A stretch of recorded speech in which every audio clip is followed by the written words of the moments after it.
Hi, Kevin here from D&P Trucking Services. We picked up this international flatbed over the winter. It was a burn job. Got a good price on it.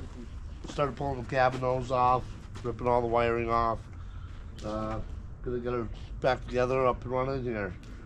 So the fire basically happened right in front of the windshield, and it just burnt up the main wiring harness, some air lines, and a little bit on the cab. Nothing in the cab got burnt. Windshield cracked. So we went out and we found another truck. Same year, same model, just a little different cab. We're gonna pull all the parts out of that. Try to get this thing up and running in the next few weeks. This is the pile of burnt up stuff we already removed. So it shouldn't be too bad of a job. Let's take a look at the other parts truck.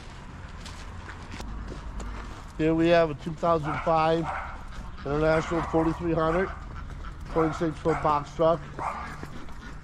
As you can see, it's an old decommissioned Estes truck. The only difference is it doesn't have the low pro tires on it. Same spec, 26,000 GVW, same motor, GT 466 with 6-speed transmission.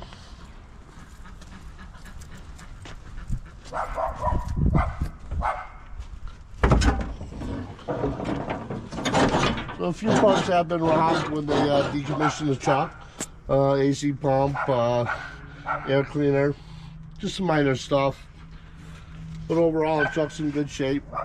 Should have every part we need. Good set of spare doors.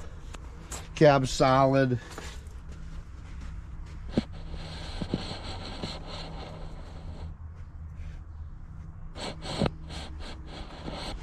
We were able to sell the box and the liftgate to pay for the cost of the truck, so we're pretty much going to be into this thing for gaskets and sensors.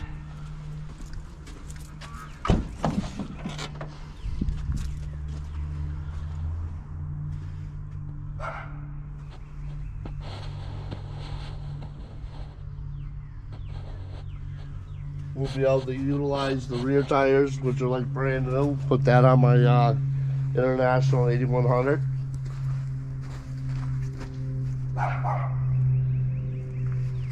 So let's get this project started. We'll start by ripping all the harness off the old motor and see where we get today. So we're just going to take some of this PB blaster and spray down some of the nuts and bolts and let it soak for a little bit to make sure everything comes apart nice and easily. And we're going to pull the intercooler tube, AC compressor, alternator, just to make it a lot easier to access all the wiring harness and rerun everything. I'm going to remove all the AC lines. We'll replace those sensors and probably put a new set of air horns on there. I got a nice shiny set new in the box.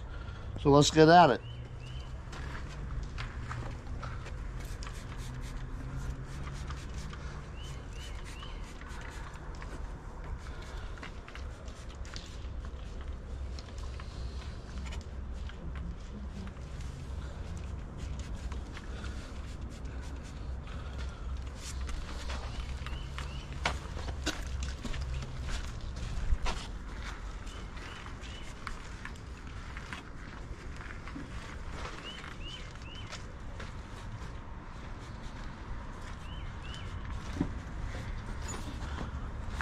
Right now is a good time that probably going to replace the valve cover gasket.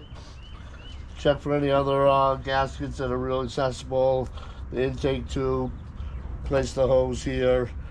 Any hydraulic lines, power steering lines that are looking like they're frayed, we'll go ahead and replace those. And as you can tell, most of the wiring harness didn't even get burnt. But just for safety's sake, we're going to change it all out one shot.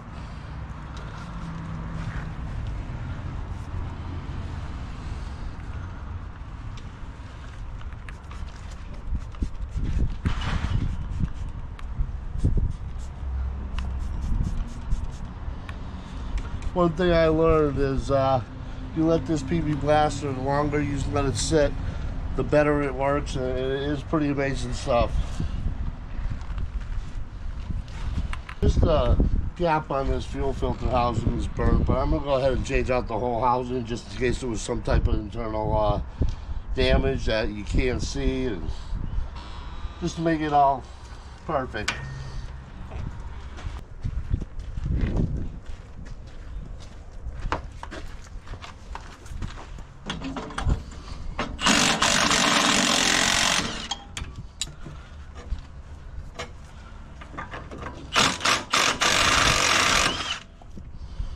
I'm not worried about these clamps. These are all going to be replaced, all brand new. I don't like reusing anything that looks like that.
Alright, as you can see, we pulled the alternator off, the air conditioning compressor.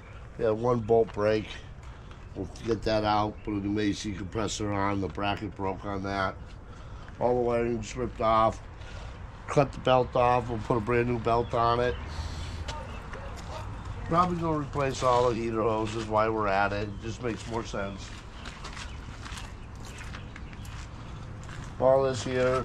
We got the fuel filter housing off, all the injector wiring's out. It's all ready. We'll close this up. We'll give it a good pressure washer with some good degreaser.